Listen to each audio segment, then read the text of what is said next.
welcome to another short interview by the Anti-Discrimination Group of Mellemfolkeligt Samvirke. We are a small group in this organization that would want to contribute to the fight against racism and discrimination on the ground of race, ethnicity, and religion. And today we are bringing our interviews on, let's say, an academic level, because we are here together with Marta, who is a senior associate professor. Welcome, Marta, and thank you very much for being here with us today. So I would like to start by asking you, I know that your research is mainly focusing on discrimination, exclusion, and social injustice. So I would like to ask you why and where does this interest or passion come from? Yeah, sure. I think some of it comes from my personal background as a migrant myself. I came to Denmark in '86. Although I have also an ethnic Danish background because my mother is ethnically Dane, but my father is from Croatia, and that's where I was born and grew up. So coming to Denmark and growing up, seeing my father relatively excluded from the labor market, but also as a child and as a young person experienced this, what we in Denmark called hygge-racisme, or racism, really triggered my interest and passion for investigating issues like discrimination and racism and exclusion. And then I started my academic career, and throughout my educational life, I have very much been informed by critical sociology and critical scholarship as such. So that's where my passion comes from. Yeah, and then just a wish to make a better society and a more just society. Thank you very much. That's so interesting, and that's also the reason why we decided to have this small interview with you, because we know that you are very engaged in the topic. And I know that at the moment you're working on a project that is called MAHOMEY. Mm-hmm. Would you like to tell us a little bit more about it and what's about? Yeah, sure.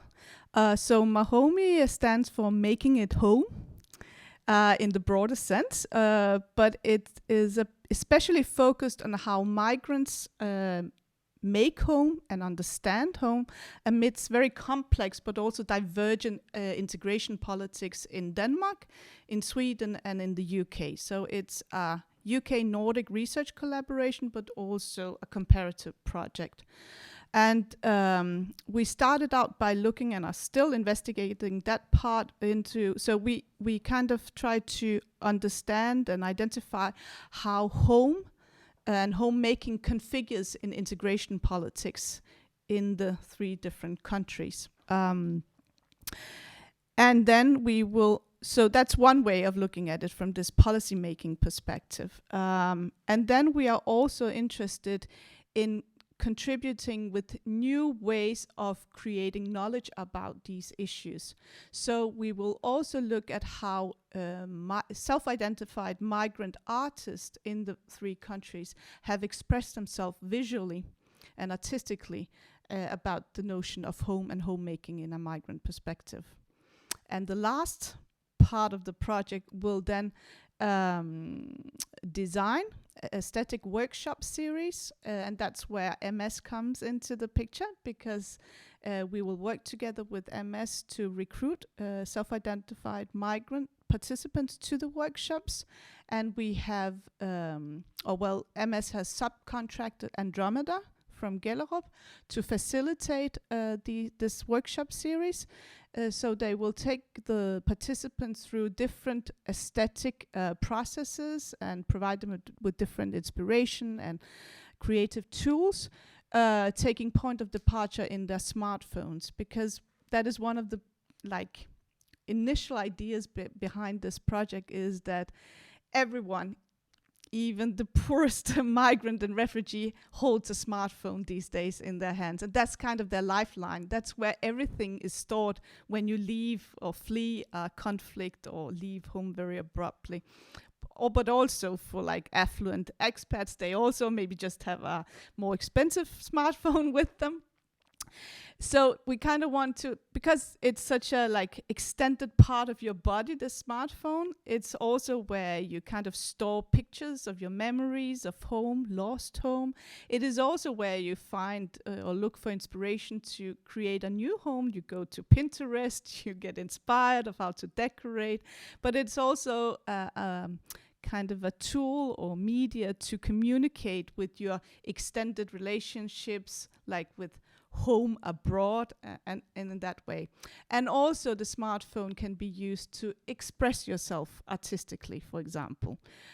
So we will ask the participants to use their smartphones both as archives of memories of home, but also as a means to create new notions and expressions of their understanding of homemaking in the various countries.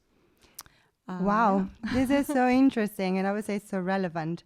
But I would like to ask you now, how specifically do you think that the findings from this research might contribute to fight discrimination? I mean, you're focusing on the sense of home, as you just mentioned. How important do you think this concept is, and do you think that at the moment has been overlooked in integration policies? That's a very good question. Actually, there's been substantial amount of research already done on the notion of home, and also home in a transnational and migrant perspective, but we haven't really seen any research projects connecting like the macro level with the micro level in this sense, and not so much in this more aesthetic and creative manner. So why home? Home because it's important to everybody. And it's like kind of the most mundane, like everyday thing that just happens to people or people create because they need it. And then you ask like, so when it is so banal in a sense, how does it then configure in integration politics, right? That are so heatedly debated in all three countries. And what our analysis shows so far is that home in integration politics configures as a really interesting but also subtle side of state intervention. It is a place where, like in the Danish case, for example, whenever we talk about home in relation to integration or immigration, it is always, the notion of home is always inflicted with these racial demarcations of us and them. Just think about the notion of a home country. Or like when you have racist people yelling at brown-skinned people in the street saying, go home. So you can express so much, both ideological racism, but also more structural state racism through the notion of home. Or when we look at integration policy making that relates to the so-called ghettos in Denmark, it is specifically targeted at cleaning up the so-called brown mess of those areas and to kind of dilute it into society, so it almost evaporates that body or that part of the population body that somebody thinks pollutes the nation in a sense, right? So sorry for my language here, but this is actually how it configures when we look into these so-called policy narratives that narrates and narrates itself through the notion of home. We can also see it, and now I will use some Danish words, but the word hjemsendelse. So when, for example, asylum seekers' case is rejected in the Danish asylum system, they are to be sent home, right? We also have the notion in Danish to feel at home, føle sig hjemme, right? And then, of course, the go home thing. So there's so many places where home appears in our everyday language, but really in a very subtle yet effective manner shows who belongs and who does not belong to this nation. A British researcher called Darling uses the concept of Domo politics to kind of conceptualize this way that home configures in integration policy making. And what he has detected in the UK context in very much mirrors what is happening in the Danish context, at least in the past 10 years, is that the state authorities, they succeed in creating a hostile environment towards non-wanted immigrants by intervening in their homemaking. Okay, so that could be, for example, all the ghetto action plan that intervenes in certain living areas where they demolish buildings that are inhabited with non-Western inhabitants. It can also be seen in the placement politics when Denmark receives refugees, and this has been going on for the past 40 years. When receiving refugees in Denmark, I mean, a lot of the policy making regarding the reception of refugees is related to the placement of them. Where should they be placed? Where should they be allowed to live? And just today or yesterday, we see huge demonstrations on the island of Langeland where people protest against the establishment of a departure center for rejected asylum seekers because they don't want to be neighbors to such people, right? So again, but that's a place for living, a place for homemaking, for people who maybe can't go back home to Syria or whatever, and they're somehow stranded but not wanted in the place, in the nation state where they are stranded and rejected, and yet they have to create a temporary home here. So a lot of political negotiations are actually lived through the notion of home, but also in a very material sense. That is so revealing, I would say. Also such, I would say, an easy concept in the everyday understanding, like home can be manipulated for, how to say, impede these people and newcomers to actually feel welcomed. I mean, that's super interesting and sad, I would like to say. But you mentioned earlier that you are studying 3 different societies. So the Danish society, the British society, and the Norwegian society. You've been mentioning already a little bit of information regarding the Danish one. But in your research, have you noticed any particular differences between these 3 different societies, or perhaps have you noticed any particular, I don't know, impediments in creating this sense of home that it's worth mentioning in the Danish, in the local society? Yeah. So we're still not that far with our analysis that we have done systematic comparisons, but in our dialogue as a research team, at this point we actually see that in the UK, home very much configures around the notion of community when it relates to migrants. There's still many of the same political measures taken as in Denmark, but actually when you have to investigate home in integration politics in the UK, you stumble across the notion of community. It's very much, what's it called? What's the word in English? In the UK, there's a way of governing the population through the population itself or through communities. So migrant homemaking is very much located amidst local communities of various sorts, right? And then in Sweden, it's well, Sweden is a special case because they would really like to avoid structural racism and being explicitly racist, as the Danish government seemed to be very fond of.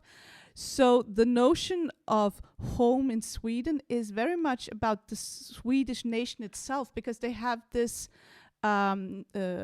concept called folkshemmet.